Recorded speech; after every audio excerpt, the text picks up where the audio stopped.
sometimes when they are fighting with their spouse, That's that really true. midnight, and they are angry, they come online and they start scrolling. So Hi guys, so welcome back to my channel. Thank you all for the love on my last video, but let's get right into this very one. So thank you for clicking on the play button, like it's on the title. So we'll be talking about hurdles of online vendors. So when I mean online vendors, here in Ghana, Nigeria, most people sell online: Instagram, WhatsApp, Facebook, and e-commerce is gradually coming to stay. Not everybody has embraced it. So in this video, we'll be talking about the good side and the bad side to it. So hi guys, here's my friend Sky. She's also a YouTuber. I'm learning from her actually. She has been on this platform way before myself. So her name is Sky. She's also an entrepreneur. She's a photographer. But anyways, let her introduce herself. Hi guys, hi Tare's channel people. Thank you so much for having me. My name is Sky, as she said. I'm a photographer, entrepreneur, also based here in Accra, Ghana. Yeah, so welcome to Ghana. you. Okay, so basically, like I said earlier, in this video we'll be talking about the hurdles of having your business solely online, the good side and the not so good side. Yeah. Because to me it is good. But yeah, so we'll talk about the good side and the not so good side. Yeah. So let me ask, what do you enjoy most about entrepreneurship first? Oh, so for me, I feel like entrepreneurs are problem solvers and they're able to spot opportunities where opportunities are not obvious to the naked eye. Like if you put an entrepreneur like in a desert, Yeah. entrepreneur will find a gap. It's almost as if your brain gets trained to look at gaps and find your way and creating solutions, of course. So, and of course, there's almost no limit to how much wealth you can build and True, how much impact true, you can make as true. an entrepreneur compared to somebody who is working for someone else. That's true. There's no limit. Yeah.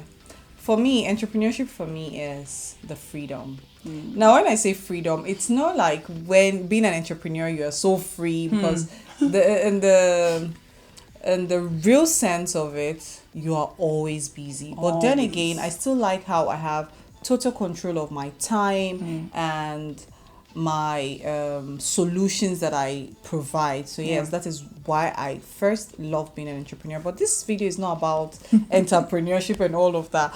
We are here to talk about let's talk about the not so good side of selling online. Like for you, what are your experiences so far? It's a lot of work. It's a lot of like you wouldn't believe how much work. Almost as if for every product you see online, the entire chain of work that comes before you see, every time you scroll and see a product, Yes. from the sourcing to the purchase, it's a lot of work. Almost as if in traditional business you can have like different departments doing everything. True. But most online entrepreneurs like myself and even you do so much, and then it looks like some random picture in the eyes of the But of a the whole lot customers. goes It's into a that lot of picture, work. from light, from the idea, from what you think in your mind. Oh, how do It's I a want lot this of thing to work. come out? For me, that work is so much. So, And also almost as if you have no control over some things. Let's say for example, if you're selling on Instagram, you don't have control over the algorithm. For instance, definitely not. you also have to worry about being a social media content creator aside of what you're selling. You also have to worry about how to grow your followers, how to advertise. And you don't have any control over the algorithm because you can just decide to not favor you. You know, someone can decide to see your post and not like it. There's almost no Most control. people that even end up buying don't like. They don't even like, they don't just- follow yeah, you. So yeah. there's almost no control as to how people receive your content. So all you have control over is what you yourself put out there. That's all. There's no control. It's like up in the air. And I don't know if this is a challenge for you, but I feel like saturation, do you think is a problem? Like this, almost anybody can enter and start selling. Like, do you think there's any? For me, because like I said in that my previous video, I stopped some of my businesses, but on social media. But for me, saturation is not a problem for me. In Ghana, we are beginning to come up, not like Nigeria. Right. Nigeria, what Fair do you enough. want to do on social media that someone else is not doing? It is so saturated, and then you have to do like times 100 because you go on this person's post, this person is dancing to sell. Exactly. But here in Ghana, well, that is that about the saturation Yes, part, right? okay, Okay, fine, so fair enough. so for me, what else? What else? I don't like how, yes, customer is king? Oh yeah, customer is always right. Customer is always right. I don't like how people take that literally. Sometimes a customer might come and then act a certain way, and then as the online vendor, you want to call them out on their bullshit. But you just tell yourself, calm down. You have to no. hold back, yes. Customer is always right. So tell me, what is that one annoying thing that customer tell you or do to you that really gets to Oh, you? so some of them, I mean, some customers, to be fair, they say that they've had experiences with fake or fraud. They've been defrauded online, you know. So when they come to you and then someone is telling you, all you vendors, you are all the same. Instagram vendors, all of you are thieves. You know, imagine a stranger coming to tell you that you're a thief off the bat without they haven't given you money, they have not bought from you, you haven't stolen from them, but they assume that from the virtue of you just selling, they can actually call you a thief, and they say it a lot. If you want to buy online and then this online vendor says they don't do pay on delivery, and if you are against that, I think you should just walk away.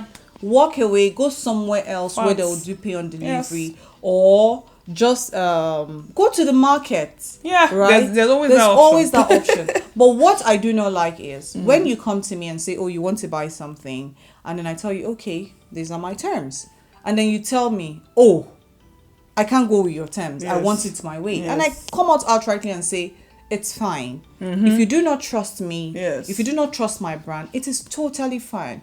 Trust is not earned in a day. What you can do is, if you can follow, you can watch out for the things I post and my content, and then when you are ready, make your purchase. But you still get to see people that get angry because you don't want to do pay on delivery. And I don't get that part. Like, why will you get angry that somebody don't want to do pay on delivery? Go somewhere else. Go somewhere else. But be respectful about it. You've experienced that, absolutely. right? They ask. I mean, now more and more people are understanding that you can't really do pay on delivery, but some will try, and it's more annoying because even we also buy from other vendors. everything in our space, our clothes, everything. We buy online. I buy from other vendors. So in my head, I'm expecting them to treat me the way I treat other vendors with courtesy. And if, like she said, if a vendor is not taking pay on delivery, that's fine. You can. There are other vendors who take pay on delivery. But you coming to say, one line that they say all the time, they'll be like, how do I pay for something I've never seen? I'm like, that's the entire point of online purchase. For me, if you come to me, you've gone through the Instagram, you've gone through the website, and then you come on WhatsApp or in the DM wanting to buy something, we have to close that sale. We have to close it. And then when I'm asking them, when they say, oh, I'll get back to you, and I'll be like, okay, when will you get back? Or do you have any issues? Why? And then some of them will be like, oh, calm down, you are being too forward. It is not a matter of being too forward.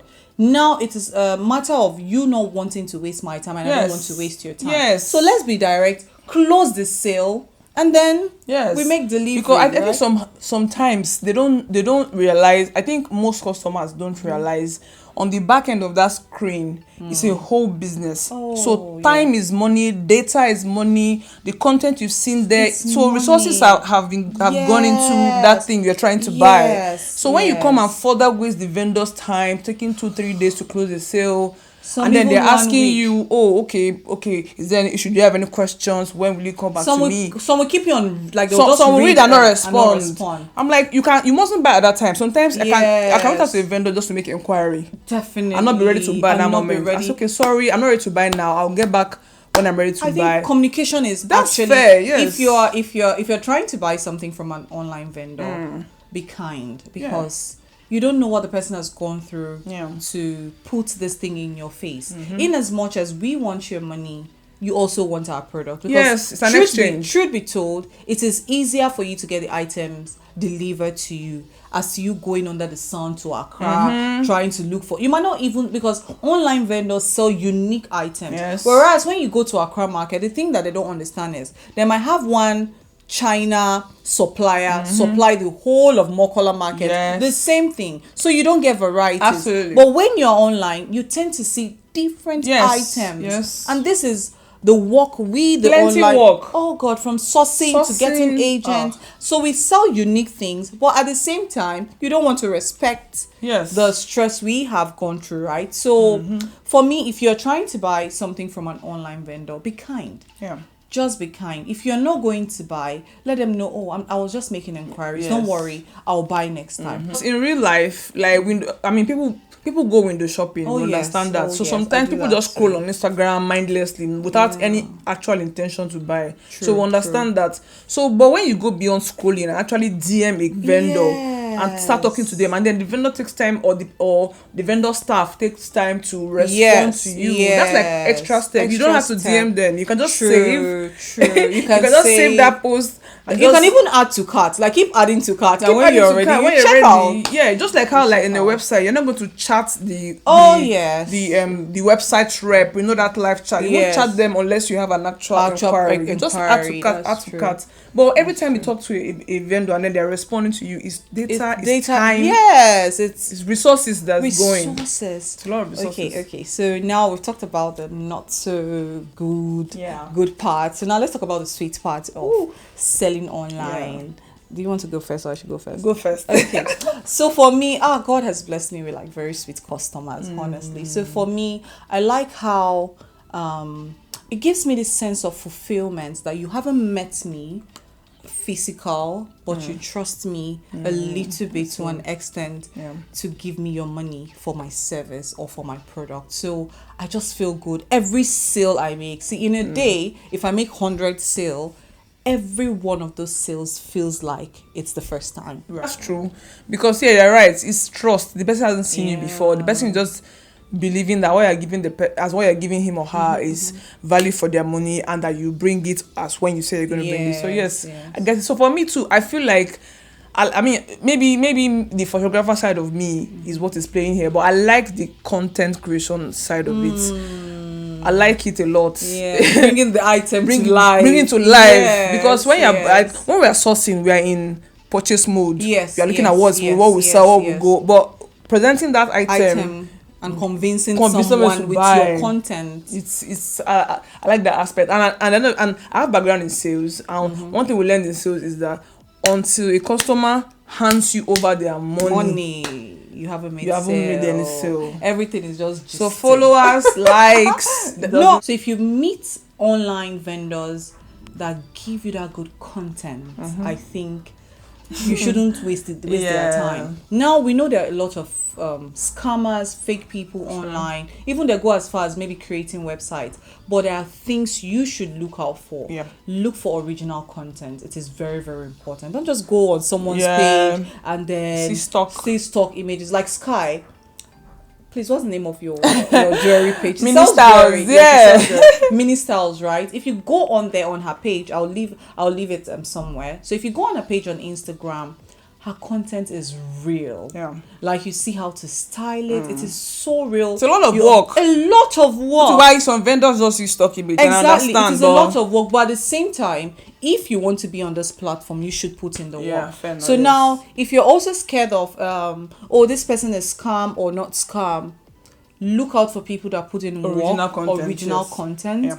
Try to build like a personal relationship with the brand before you purchase, because also in as much as it is not fair on people that claim, because the truth is most of you are not scammed. You just come to tell us that you were scammed. Because another thing is you tell me you've been scammed, and then I tell you, give me because I go extra length. She goes to that level. Extra length. If you tell me someone has scammed you before, I tell you, give me that person's page, give me the phone number you use in making the payment, and then I take my time to call the network. If you made payments via MTN, I take extra time. Like I have made this call, because it is heartbreaking that people like us, we are putting in the work, and then someone else is coming you, and then you are being shy. You are being shy to report, or you are being shy to call them out.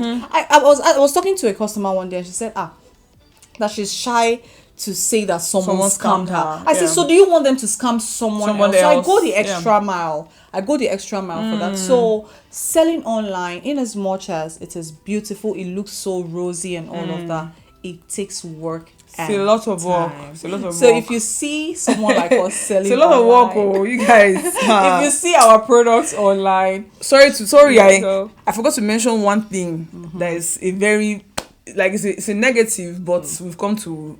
Okay. There's no off. Oh my God, we are working 2/7. You guys, some customers can message you any time of the day. You can be you are creating content. If you're not creating content, she has a website. So any time of the day, you are creating content. You are responding customer. You are fulfilling order. You are doing logistics. You are following up, responding. That's a downside because there's no off. in as much as we say we enjoy the glamorous part of it, that's the downside There's to no it. There's off. no off. You are the manager. You are the logistics There's no person. off. You are the content creator. You also there's no off. And time, So, because we're selling to people that are at different phases of life. Yes. Unlike the open market opens at 8 and 8 closes and at close- 5 exactly. or 6. But they we walk close. around the clock. Most people will try to buy when they're at home around 8 some or people, 9. do you know some people at night? Let me even tell you this. Sometimes when they are fighting with their spouse, That's that really so- midnight, and they are angry, they come online and they start scrolling. So sometimes, when I used to do it, now I stopped. But if the person managing my social media is available, she can respond. Yeah. Yes, but sometimes you get people like I get to close sales at 2 a.m. 3 a.m. So that's the oh God. It's fun, but there's no Fun, off. but sometimes there's no off. So There's you no also off. have to know when to draw the line. There's no off. Yes, so much. much. Well, thank you all for watching till this very end. And also, if you're an entrepreneur like ourselves, kindly leave a comment down below. If you sell online, if you have a website where you sell, leave a comment down below. Let us know what are your your experience, good, bad, ugly. Just let us know your experience. And also do let me know if you like this kind of video, if you want me to bring someone else on here or not. Kindly do let me know, and do not forget to like and subscribe. I'll see you guys in my next video, and go subscribe to Sky's channel.